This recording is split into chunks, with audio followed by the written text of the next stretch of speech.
Assalamualaikum warahmatullahi wabarakatuh. Alhamdulillahirabbil alamin, hamdan yuwafi ni'amahu wa yukafi mazidah. Ya Rabbana lakal hamdu kama yanbaghi li jalali wajhikal karim wa 'azimi sultanik. Rabbi shrah li sadri wa yassir li amri wahlul 'uqdatam min lisani yafqahu qawli.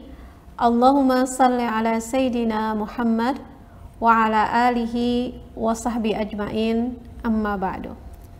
Muslimah, pemirsa TPRI Kalimantan Selatan, kita bertemu lagi dengan kajian fikih mar'ah yang pada kesempatan ini kita akan membicarakan atau membahas pendapat-pendapat ulama tentang boleh atau tidaknya kita mendonorkan atau menyumbangkan anggota tubuh kita kepada orang lain yang membutuhkan. Yang pertama, yang dinamakan donor itu adalah ketika kita menyumbangkan organ tubuh kita yang kita miliki kepada orang lain untuk menyelamatkan hidup seseorang yang organ tubuhnya telah rusak. Nah, jadi yang dinamakan donor itu adalah kalau kita menyumbangkan organ tubuh kita. Kemudian proses pemindahan tersebut itu dinamakan dengan transplantasi. Nah, jadi hal ini dikenal dalam istilah kedokteran adalah transplantasi organ. Ini ketika proses pemindahan dari organ yang didonorkan kemudian dipindahkan kepada yang menerima donor. Tujuannya adalah untuk menyembuhkan dan memulihkan masalah kesehatan pasien yang mempunyai organ rusak tersebut. Nah, ada beberapa kondisi ketika organ tubuh kita ini tidak bisa lagi diperbaiki atau tidak bisa lagi disembuhkan, tidak berguna lagi pengobatan. Karena itulah diperlukan beberapa organ baru dengan melakukan transplantasi atau penggantian terhadap organ yang rusak tersebut. Namun tidak semua anggota tubuh itu bisa ditransplantasi gitu. Jadi ada beberapa organ yang bisa, diantaranya adalah biasanya yang pertama adalah hati. Hati ini penyakit yang membutuhkan donor hati adalah ketika kegagalan fungsi hati, baik yang akut atau kanker hati primer. Nah, kemudian organ yang bisa juga penerima donor adalah ginjal. Ini penyakit yang membutuhkan transplantasi ginjal ini adalah termasuk penyakit ginjal kronis atau gagal ginjal tahap akhir. Bisa juga pankreas. Ini bisa dilakukan bersamaan dengan transplantasi ginjal untuk mengobati penyakit ginjal sebagai komplikasi dari penyakit diabetes. Kemudian bisa juga transplantasi jantung.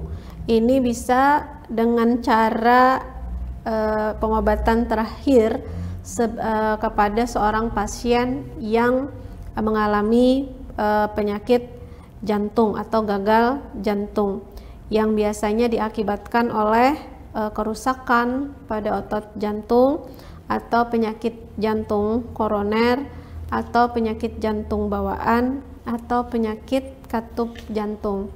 Kemudian organ lain yang juga bisa menerima donor adalah paru-paru. Transplantasi paru-paru ini direkomendasikan bagi pasien yang menderita penyakit paru-paru yang tidak bisa merespon pengobatan lain. Kemudian organ yang juga bisa menerima donor adalah usus. Nah, transplantasi usus ini paling sering dilakukan bagi pasien dengan kegagalan usus yang dilihat adanya komplikasi pada nutrisi, yaitu ketika usus itu tidak bisa mencerna seluruh nutrisi. Kemudian yang sering juga kita dengar adalah organ yang bisa menerima donor itu adalah kornea mata. Nah, biasanya pasien yang membutuhkan transplantasi kornea ini mengalami kerusakan pada kornea dengan gejala-gejala seperti sakit pada mata, penglihatan mengabur, atau penglihatannya yang berkabut. Nah, ini adalah beberapa organ yang bisa menerima donor dan bisa dilakukan operasi transplantasi. Kemudian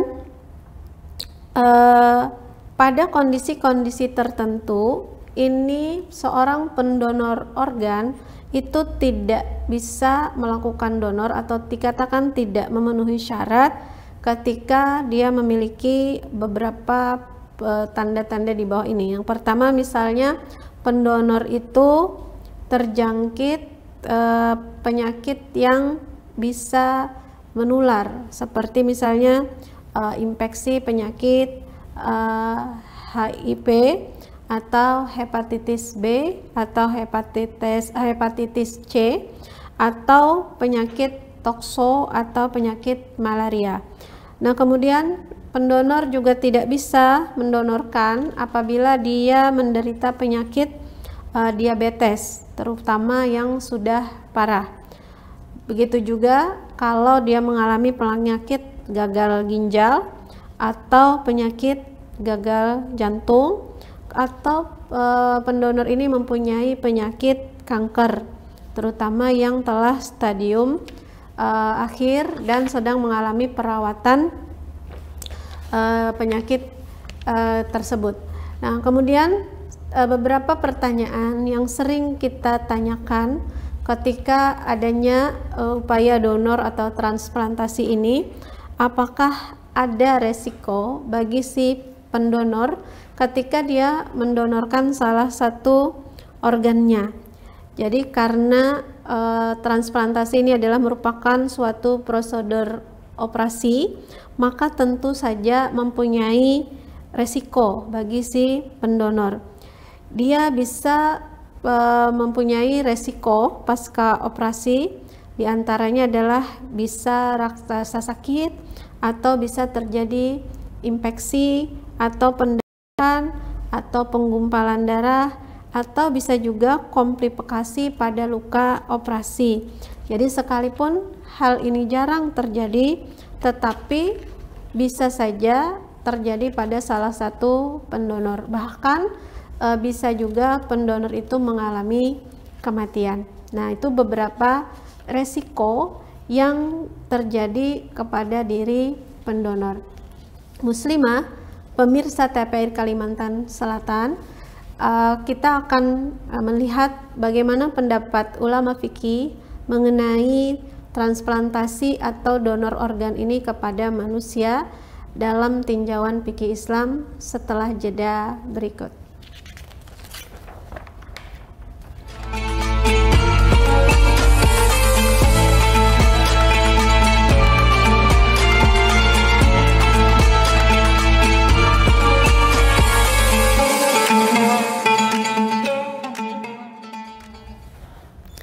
Muslimah, pemirsa TPR Kalimantan Selatan, dalam agama Islam kita mengetahui bahwasanya menghargai kehidupan dan kemanusiaan itu adalah salah satu hal yang sangat penting dan sangat agung dalam agama Islam.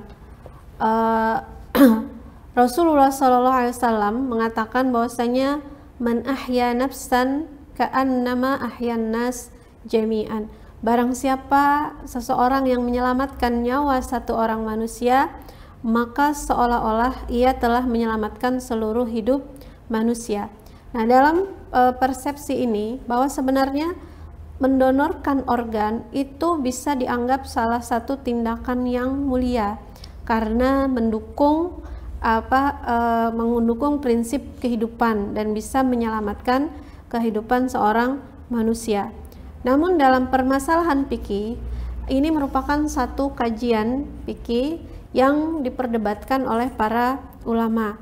Sebagian ulama mengatakan bahwasanya mendonorkan organ ini adalah hukumnya haram karena dianggap sebagai bentuk penghancuran tubuh manusia.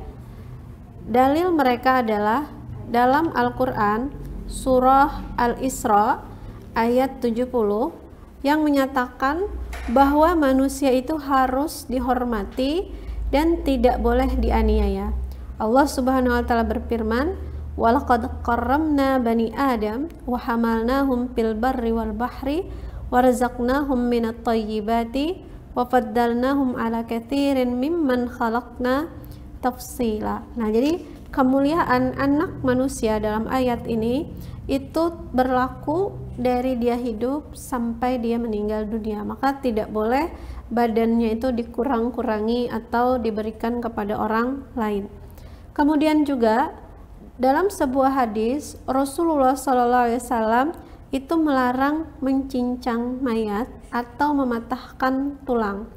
Diriwayatkan dari Sayyidina Jabir radhiyallahu anhu annahu qala kharajna ma'a Rasulillah sallallahu alaihi wasallam fi janazatin fajalasa Nabiyyu sallallahu alaihi wasallam ala syafiril qabri wa jalasna ma'ahu fa akhraja haffaru idaman aw saqan aw udwan fadhahaba liyukassirahu faqala an-nabi sallallahu alaihi wasallam la taksirhu la taksirha fa inna kasraka iyyahu maitan ka kasrika iyyahu hayyan walakin dussahu fi janibil qabri.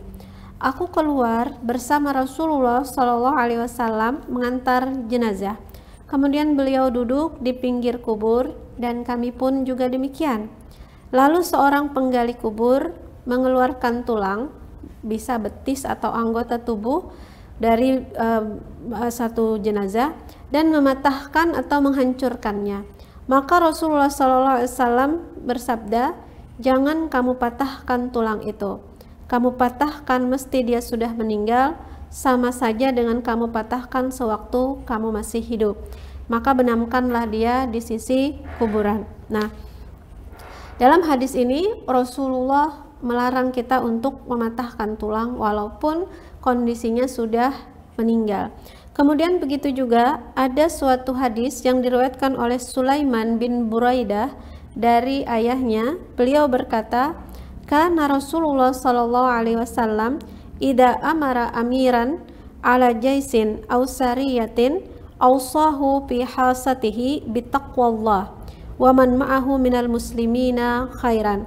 Thumma qala ughdu bismillahi fi sabilillah qatilu man kafara billah ughzu wala taghullu wala taqdiru wala tamtalu wala taqtulu walidan wa idza laqita aduwaka minal musyrikin fad'uhum ila salasi khisalin aw khilalin fa'ayatahunna ma ajabuka faqbil minhum waquf anhum thumma ad'uhum ilal islam fa in ajabuka faqbal minhum waquf anhum." Adalah Rasulullah SAW bila menetapkan seorang komandan pada sebuah pasukan yang besar atau yang kecil, beliau berpesan kepada seluruhnya secara khusus untuk bertakwa kepada Allah Subhanahu wa Ta'ala dan berbuat baik kepada kaum muslimin bersamanya. Lalu beliau mengatakan, berperanglah dengan menyebut nama Allah di jalan Allah, perangilah orang yang kafir terhadap Allah, berperanglah, jangan kalian melakukan ghulul, yaitu mencuri rampasan perang, jangan berkhianat, dan jangan mencincang mayat, dan jangan pula membunuh anak-anak. Bila kamu berjumpa dengan musuhmu dari kalangan musyrikin, maka ajaklah kepada 3 perkara, mana yang mereka terima, maka terimalah dari mereka, dan jangan perangi mereka. Ajaklah kepada Islam, kalau mereka terima, maka terimalah dan jangan perangi mereka. Nah, jadi dalam hadis ini Rasulullah berperang dan berpesan kepada komandan perang itu untuk tidak mencincang jenazah. Kemudian Rasulullah SAW juga mengatakan, kasru idamil mayyiti kakasrihi hayyan, memecahkan tulang orang yang telah meninggal seperti halnya memecahkan tulangnya ketika masih hidup. Nah, dalam hal ini, kalau misalnya ginjal atau jantung itu kita ambil kemudian kita berikan kepada orang lain, ini menurut pendapat pertama itu lebih besar perkaranya daripada hanya sekedar memecahkan tulang. Kalau tulang saja dilarang, apalagi kalau mengambil jantung atau ginjal, karena proses ini merupakan salah satu jenis perendahan terhadap anggota tubuh manusia. Kemudian Allah Subhanahu wa Ta'ala juga menciptakan organ tubuh manusia ini dengan mempunyai hikmah dan faidah, yaitu supaya dia bisa bekerja sama untuk kelangsungan hidup. Kalau misalnya salah satunya hilang, maka tentu akan berpengaruh kepada anggota badan yang lain. Kemudian pemindahan anggota tubuh ini juga belum tentu bisa berhasil, sementara pendonor itu jelas akan merasakan mafsadahnya atau dampak negatif dari proses tersebut. Kemudian tubuh juga merupakan amanat dari Allah yang harus kita pelihara, maka tidak boleh kita berikan kepada orang lain begitu saja. Kemudian pendapat kedua mengatakan bahwasanya donor ini hukumnya boleh, tetapi dalam keadaan darurat. Nah, Syekh bin Abizaz beliau berkata ketika ditanyakan tentang hukum bolehkah mendonorkan atau transplantasi anggota tubuh ini, beliau mengatakan la ba'sa bidzalika wa la haraja fihi 'inda darurah, tidak mengapa ketika terjadi darurat. Kemudian yang kedua, beliau juga mengatakan tidak apa-apa kalau tidak memudaratkan orang yang mendonorkan. Begitu juga beliau mengatakan jika dilakukan oleh dokter yang terpercaya. Muslimah, pemirsa TPRI Kalimantan Selatan, kita akan mengkaji lebih jauh pendapat ulama tentang donor organ ini setelah jeda berikut.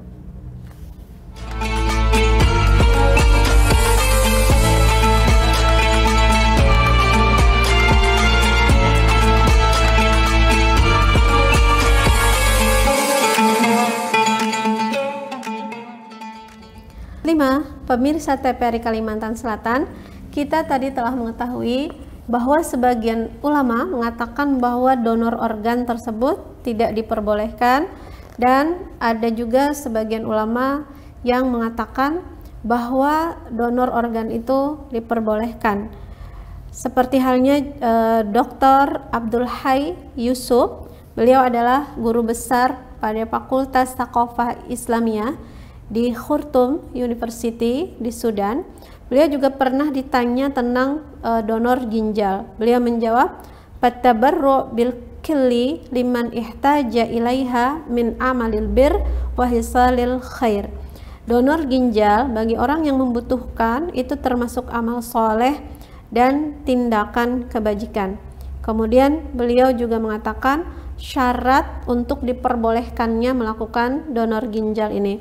Yang pertama adalah ketika dia ginjal ini didonorkan, jadi bukan diperjualbelikan. Kemudian syarat kedua beliau mengatakan bahwasanya kalau ada dugaan kuat bahwa ginjal itu sangat bermanfaat bagi penerima.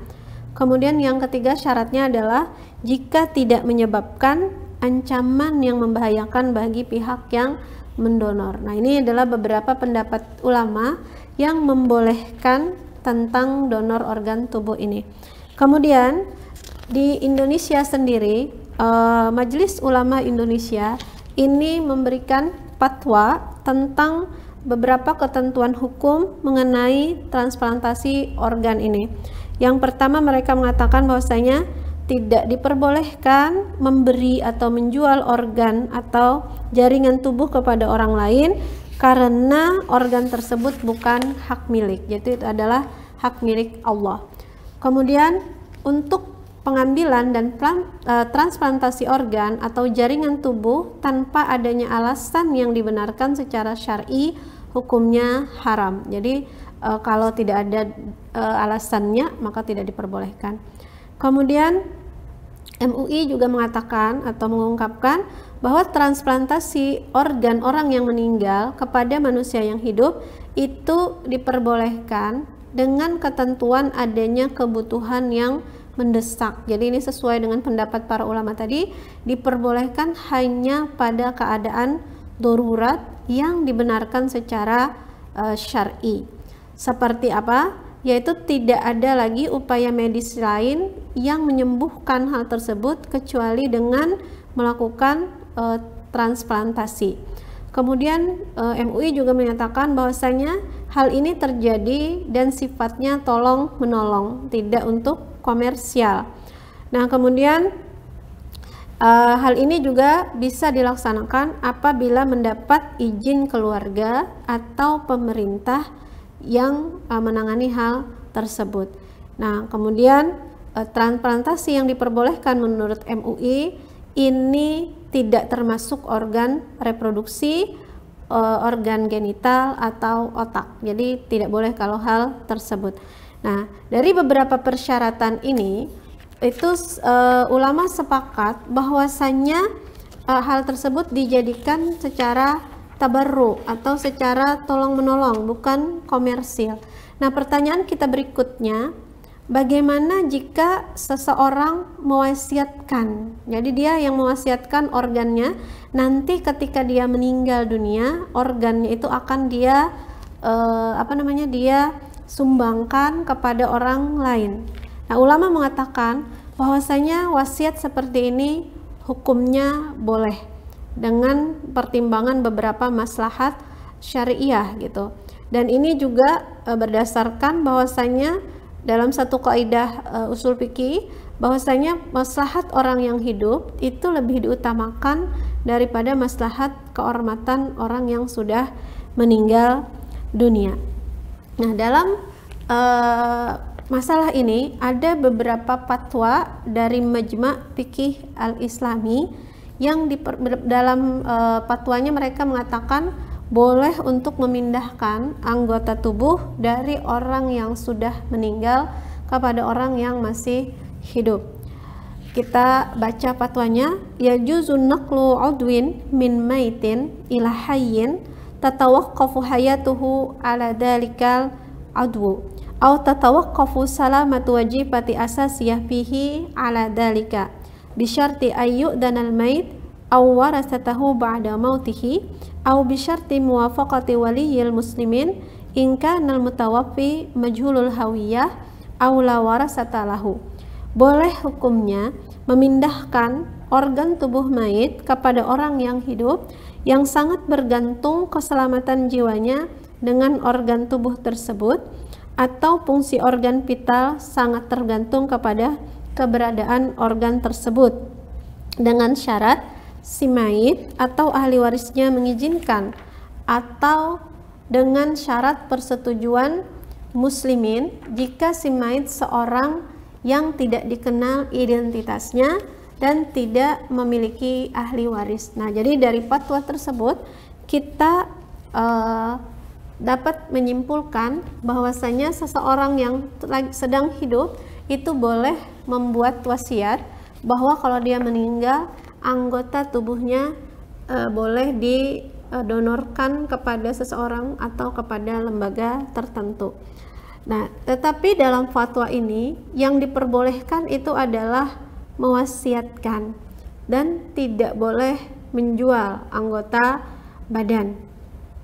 Hal ini termaktub dalam fatwa Fikih Al-Islami, Majma' Fikih Al-Islami. Mereka juga membuat keputusan wa yambaghi mulahazatu anna al-ittifaqa ala jawazi naqlil udwi fil halatil lati tamma bayanuha masyrutun bi an la yatimma dhalika bi wisatati bai'il udwi id la yajuzu ikhda'il insan lil bai'i bihalin.